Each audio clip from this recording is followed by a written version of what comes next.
Bon, on va d'abord recommander notre émission entre les mains du Seigneur.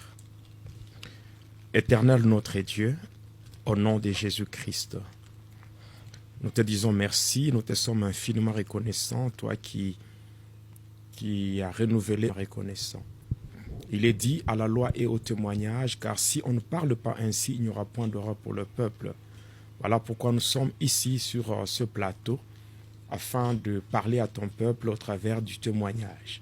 Seigneur, sachant très bien que notre ennemi commun, le diable, n'aime jamais à ce que ses œuvres soient dévoilées, d'une manière ou d'une autre, il va chercher à nous combattre, perturber le déroulement de cette émission. Mais en vertu du pouvoir et de l'autorité que nous avons reçu de toi, nous brisons toute manifestation maléfique et nous annulons tout projet de Satan.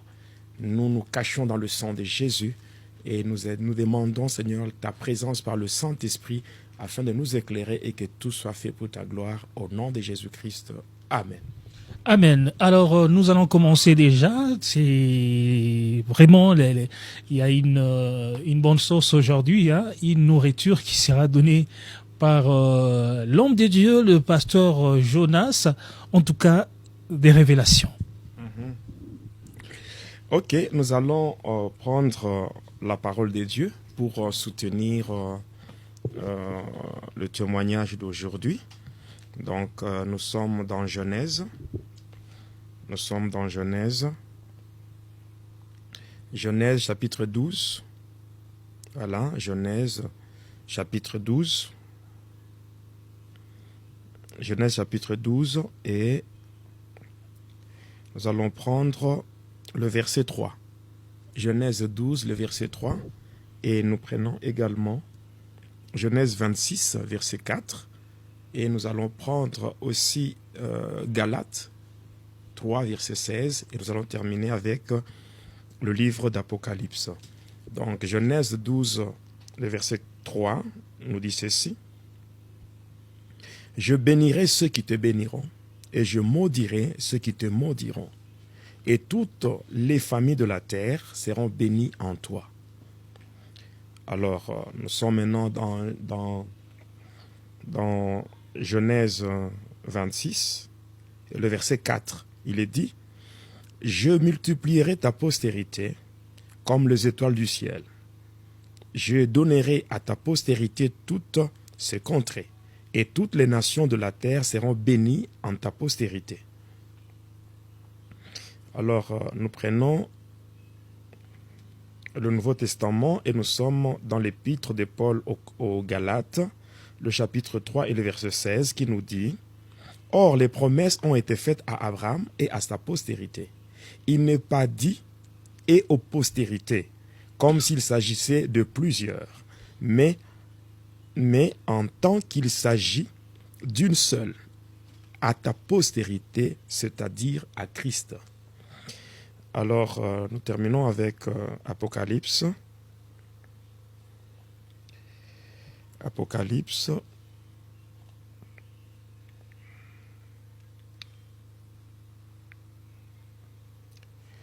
Voilà, Apocalypse 3, le verset 9. Voici, je te donne ceux de la synagogue de Satan, qui se disent juifs et ne le sont pas, mais qui mentent. Voici, je le ferai venir se prosterner à tes pieds et connaître que je t'ai aimé. Amen. Amen. Voilà, je suis en train de parler sur l'occultisme dans l'Église. L'occultisme dans l'Église, je crois, il fut un temps, nous étions en train de parler sur ça, mais comme beaucoup de gens se posaient des questions pour savoir comment est-ce que j'ai quitté le monde de Satan, comment est-ce que j'étais sorti de ces pratiques-là sataniques pour donner ma vie à Jésus-Christ. Voilà pourquoi nous avions mis une pause par rapport à cette matière-là, et nous étions obligés de parler un peu sur ma conversion ainsi que ma délivrance. Alors comme cela c'est déjà chose faite, nous sommes maintenant rentrés dans la matière pour la développer et permettre aux enfants de Dieu d'être vraiment édifiés. Parce qu'aujourd'hui, l'Église du Seigneur Jésus-Christ est vraiment menacée. Menacée pourquoi? Parce qu'aujourd'hui, nous avons beaucoup plus de fanatiques que de disciples. Le Seigneur n'a jamais dit « Allez partout et faites de toutes les nations mes fanatiques ». Non. Ou bien les fanatiques des pasteurs, ou bien les fanatiques des hommes de Dieu. Mais le Seigneur a dit « Allez partout ». Nous sommes dans Matthieu 28, le verset 19 à 20. Il est dit ça, c'est ce qu'on appelle la grande commission. La grande commission qui nous a été laissée par le Seigneur. Il est dit ceci. Allez partout et faites de toutes les nations mes disciples, les baptisant au nom du Père, du Fils et du Saint-Esprit. Enseignez-leur à observer tout ce que je vous ai prescrit. Voici, je suis avec vous tout le jour jusqu'à la fin du temps. Voilà. Donc, aujourd'hui, malheureusement, dans l'Église, au lieu que nous puissions avoir deux disciples, nous avons des fanatiques. Et qui tire profit de ça? Cette situation, celui qui tire profit de cette situation, c'est Satan. Oui, les fanatiques qui sont dans l'Église, c'est pour la gloire de Satan. Et c'est ainsi que si nous devons vraiment rentrer dans la vérité, il faut que nous puissions, par rapport à l'Église, nous devons d'abord identifier le sacerdoce dans lequel nous sommes. Parce que l'œuvre de Dieu est liée au sacerdoce. Le sacerdoce auquel on peut donner 3 définitions. La première définition, c'est que le sacerdoce, c'est l'ensemble de lois, de règles et de principes qui définissent le gouvernement de Dieu sur la terre. De 2, on peut dire aussi que le sacerdoce, c'est tout simplement la continuité de la divinité dans l'homme. Et 3e définition, on peut dire que le sacerdoce, c'est tout simplement le service divin. Voilà, le service divin. Là, on a en fait une approche définitionnelle qui nous donne trois éléments pour bien définir le sacerdoce. Maintenant, ici, nous parlons de l'occultisme dans l'Église.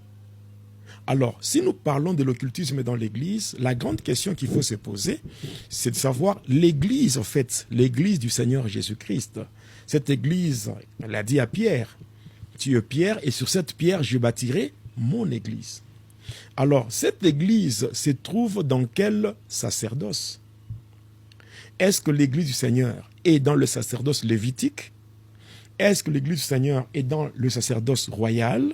Ou bien dans le sacerdoce universel? Voilà, nous comprenons très bien que l'Église du Seigneur est dans le sacerdoce royal.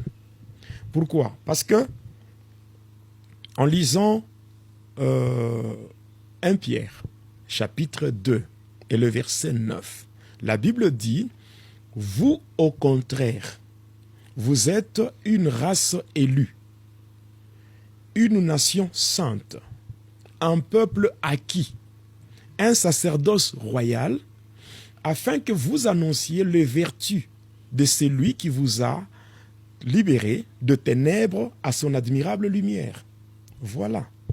Évêque, dans cette émission, vous avez déjà défini le sacerdoce lévitique et les sacerdoces royales. Alors là, vous venez de parler du sacerdoce universel.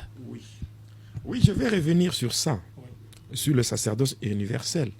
Le sacerdoce universel, mais ma préoccupation aujourd'hui, nous voulons, à la lumière des Saintes Écritures, expliquer aux enfants de Dieu l'infiltration dans nos assemblées locales des pratiques qui n'ont rien à voir avec l'Église.